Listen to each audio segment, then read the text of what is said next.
Hello and welcome again to our lesson number 5, chess for beginners. In this lesson, I want to focus on space and the center and why it's important to dominate the center. So if you look keenly, chess is a game that revolves around the center, and if you dominate the center, then you stand more chance to be victorious. We are going to take a look in comparisons. Now, if we look at this board, we can look at the situation on the board. Both players, black has 2 knights and white has 1 knight. White knight is well situated at the center, and black has knights at the edges. Now, we want to see the number of squares that are being controlled by the 3 knights. So starting with the white's knight, white is controlling square c6, square b5, square b3, c2, e2, f3, f5, e6. Now, total number of squares controlled by white single knight are 1, 2, 3, 4, 5, 6, 7, 8. So white is controlling 8 squares by a single piece. Now let's look at black's pieces. Now black is controlling, black has 2 knights. So the 1 knight is controlling square b6 and square c7. The other knight is controlling square f8, square f6, and square g5. Now, in total, black has 2 knights, but they are controlling 5 squares, 3 plus 2, whereas white has only 1 knight and it's controlling 8 squares. So the point here, what you should know is if your piece is at the center, it controls more squares than when the pieces are at the edge. Let's now try to look at let's use another piece, and this time we are going to use the bishop. So white has a bishop at d5 and black has a bishop at a5. Now let's start with black's bishop, and let's see the number of squares that bishop is commanding or controlling. So 1, 2, 3, 4, 5, 6, 7. So that bishop is at the edge. It's controlling 7 squares. Now, let's now take a look at white's pieces. Before we go to white piece, we need to reconfirm 1, 2, 3, 4, 5, 6, 7. So 7 squares controlled by black's bishop at a5. Now we want to look at white's piece that is at d5. So again, 1, 2, 3, 4, 5, 6, 7, 8, 9, 10, 11, 12, 13. So both players have same piece, the bishop, and you can clearly see that white's bishop is now controlling 6 more squares than what black's bishop is controlling. So in our conclusion, we can conclude that a piece that is placed near the center of the board has more control of the game compared to a piece that is placed at the edge. So whenever you are deciding what to do, it's very important to remember that So here it takes us to one of the principles that we mentioned in the opening stage of the game. Develop your pieces towards the center so that they will be able to move quickly and freely over the whole board. Now we know that piece placed at the center, already it controls more squares, and it becomes a very key piece towards your success. One thing is that it can move swiftly to whichever side of the board. It can either move to play a defensive, it can move to play an attacking, play an offensive role, and basically it gives you more room to play and be successful, because your piece will be, you'll feel that you are dominating the play. Now we want to look at another position. So we want to look at this position, and we compare the two players. We can see that black has a bishop, queen, and rook. 1, 2, 3, 4, 5, 6 pawns. White has the same number of pawns. Rook, queen, and knight. So black has a bishop and white has a knight. Now, so if we look at this position, the bishop at b7, we cannot say that the bishop is at the center. It's at b7, and it's well placed in as much as it's not necessarily at the center, because here we cannot say that every time you put your bishop there. It can be at b7, but it's dominating the entire diagonal. Remember, bishop is a very good piece on a longer diagonal. So the bishop at b7 is well placed, and you can see it's taking a long diagonal, and it's also targeting square g2. Now, in this situation, this bishop sounds very, very good. All it needs is to coordinate with the queen and rook, and black will be doing so great. Now, if you look at the knight, now let's look at the knight. The knight is at the center, and we've talked about piece and the center. We are looking at piece and the center. So now, if you look at this knight is kind dominating the bishop. And why we are saying the knight is dominating? Because the knight, anytime from now, it can jump to d6. It's attacking the bishop. It can sit there for almost the entire period of the game.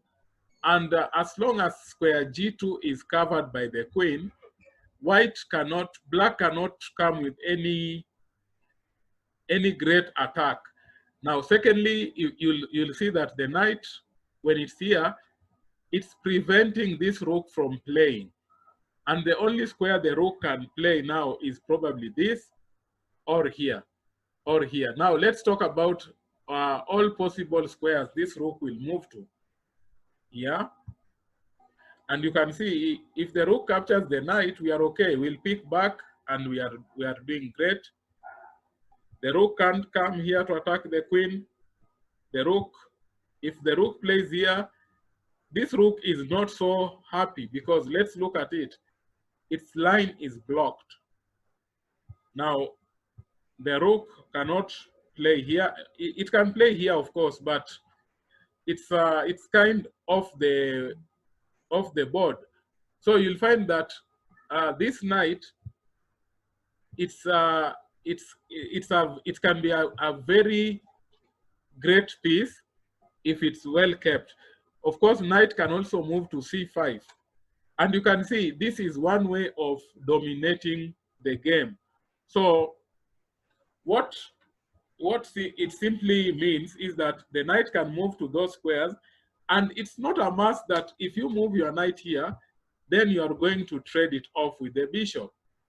You may feel, yes, the bishop is a threat.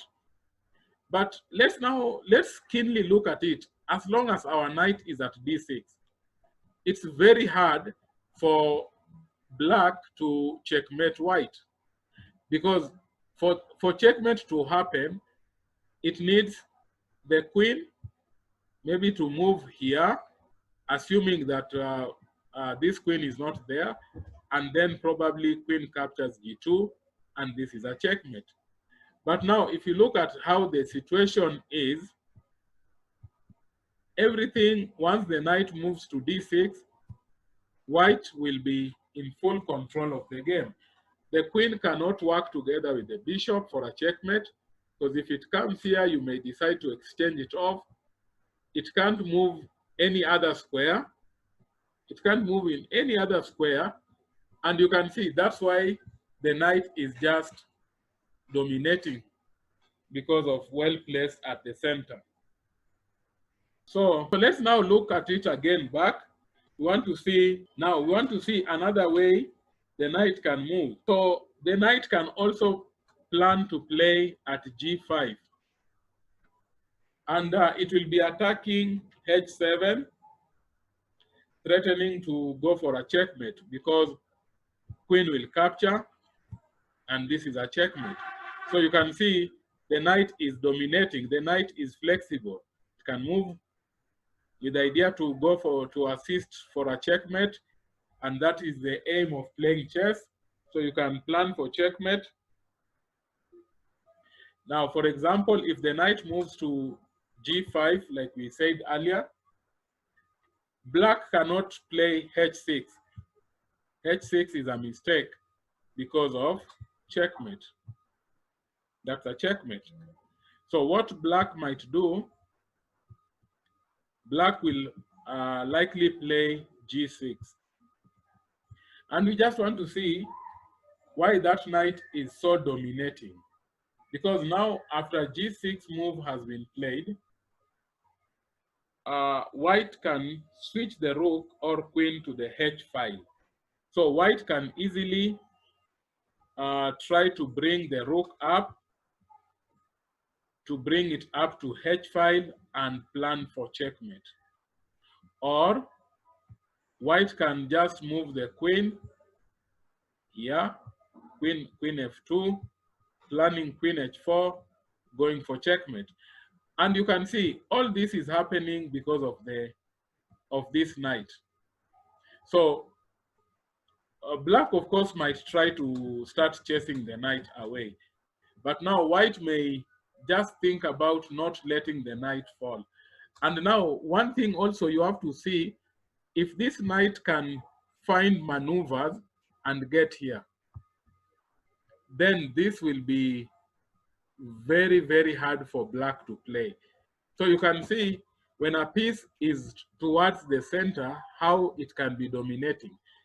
Let's say when the knight was here, and when once you know that your piece is a better piece than your opponent's, you don't want to lose it. So you may, and that's why we are saying, either white might maneuver the queen with a plan to go for checkmate, or white may now try to utilize this square. This square has no defense. So white can have maneuvers like knight h3, knight f2, knight g4, and eventually knight f6. And once the knight is there, this will be very difficult for black to play. The queen is supporting g2, and the rook can easily move up. In fact, in this situation, the rook will come to d7 and attacking both pieces. Of course, so white may have rook moving up. Rook can still move to d3, intending h3, planning to capture h7.